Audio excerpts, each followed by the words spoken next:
Assalamualaikum warahmatullahi wabarakatuh. Selamat pagi dan salam sejahtera bagi kita semua. Teman-teman mahasiswa yang saya banggakan, sebelum memulai pembahasan, saya ingin mengajukan satu pertanyaan sederhana. Berapa kali dalam sehari kita membuka media sosial? Mungkin sebagian dari kita tidak dapat menghitungnya dengan pasti karena aktivitas tersebut sudah menjadi bagian dari rutinitas sehari-hari. Fenomena ini bukan hanya terjadi pada kita. Berdasarkan laporan digital 2024 Indonesia yang dipublikasikan oleh Data Reportal, sekitar 75% pengguna internet di Indonesia menggunakan media sosial. Selain itu, masyarakat Indonesia menghabiskan lebih dari 7 jam setiap hari untuk mengakses internet. Data ini menunjukkan bahwa media sosial bukan lagi sekedar sarana komunikasi, melainkan telah menjadi bagian dari gaya hidup masyarakat modern termasuk mahasiswa. Karena itulah saya memilih topik tentang pengaruh media sosial terhadap kesehatan mental mahasiswa. Sebagai salah satu kelompok pengguna media sosial yang aktif, mahasiswa perlu memahami bahwa media sosial tidak hanya memberikan manfaat, tetapi juga memiliki dampak yang perlu disikapi secara bijak. Pada kesempatan ini, saya akan membahas 3 hal utama, yaitu manfaat media sosial bagi mahasiswa, dampaknya terhadap kesehatan mental, serta langkah-langkah yang dapat dilakukan untuk menggunakan media sosial secara lebih sehat dan bijak. Yang pertama, manfaat media sosial bagi mahasiswa. Teman-teman yang saya hormati, tidak dapat dipungkiri bahwa media sosial memberikan banyak manfaat dalam kehidupan mahasiswa. Melalui media sosial, kita dapat memperoleh informasi dengan cepat, perluas jaringan pertemanan, berdiskusi mengenai berbagai topik akademik, serta membangun relasi yang bermanfaat untuk pengembangan diri.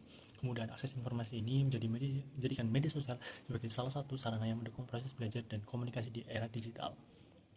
Oleh karena itu, jika digunakan secara tepat, media sosial dapat menjadi alat yang produktif untuk menunjang aktivitas akademik maupun pengembangan keterampilan. Yang kedua, dampak media sosial terhadap kesehatan mental. Di balik berbagai manfaat tersebut, terdapat dampak yang perlu menjadi perhatian bersama. Menurut American Psychological Association atau APA, menggunakan media sosial yang berlebihan berkaitan dengan meningkatnya tingkat stres, kecemasan, dan tekanan sosial pada kelompok usia muda. Salah satu penyebabnya adalah kecenderungan untuk membandingkan diri dengan kehidupan orang lain yang ditampilkan di media sosial. Penelitian yang dari Pew Research Center menunjukkan bahwa 47% remaja yang mengaku merasakan tekanan untuk tampil menarik, sedangkan 41% lainnya merasa tertekan untuk menyesuaikan diri dengan lingkungan sosialnya. Selain itu, 39% remaja mengaku sering merasa kewalahan dengan berbagai dinamika yang terjadi di media sosial, dan 27% menyatakan bahwa media sosial membuat mereka merasa lebih buruk terhadap kehidupan mereka sendiri. Seringkali kita hanya melihat sisi terbaik dari kehidupan orang lain, seperti prestasi, kebahagiaan, atau pencapaian tertentu, tanpa disadari hal tersebut dapat menimbulkan perasaan kurang percaya diri dan tekanan psikologis.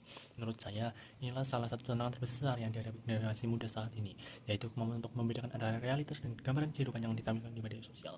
Selain itu, World Health Organization atau WHO menyatakan bahwa kesehatan mental pada remaja dan dewasa muda merupakan isu yang perlu mendapat perhatian serius. Lingkungan digital yang terus berkembang, termasuk media sosial, menjadi salah satu faktor yang dapat mempengaruhi kondisi psikologis seseorang. Upaya menggunakan media sosial secara sehat. Menurut saya, permasalahan utamanya bukan terletak pada media sosial itu sendiri, melainkan pada cara kita menggunakannya. Oleh karena itu, ada beberapa langkah yang dapat dilakukan. Pertama, membatasi waktu penggunaan media sosial agar tidak mengganggu aktivitas belajar maupun kehidupan sosial secara langsung. Kedua, lebih selektif dalam memilih informasi dan konten yang dikonsumsi. Ketiga, tidak menjadikan media sosial sebagai ukuran utama dalam menilai diri sendiri maupun keberhasilan seseorang. Dengan langkah tersebut, media sosial dapat tetap memberikan manfaat tanpa menimbulkan dampak negatif yang berlebihan. Menutup, teman-teman mahasiswa yang saya banggakan dari pembahasan yang telah disampaikan, dapat membolehkan bahwa media sosial memiliki manfaat yang besar sebagai sarana komunikasi dan sumber informasi. Namun penggunaannya berlebihan juga dapat menimbulkan berbagai dampak negatif terhadap kesehatan mental, seperti stres, kecemasan, dan cenderung diri dengan orang lain. Oleh karena itu, saya berharap kita semua dapat menggunakan media sosial secara lebih bijak, seimbang, dan bertanggung jawab. Dengan demikian, media sosial dapat menjadi cara yang melakukan perkembangan diri, bukan justru menjadi sumber tekanan dan kehidupan sehari-hari. Mari kita mulai dari diri sendiri dengan menggunakan media sosial secara lebih sehat, sehingga teknologi yang kita miliki benar-benar memberikan manfaat bagi kehidupan dan masa depan kita. Terima kasih atas perhatian teman-teman semuanya. Wassalamualaikum warahmatullahi wabarakatuh.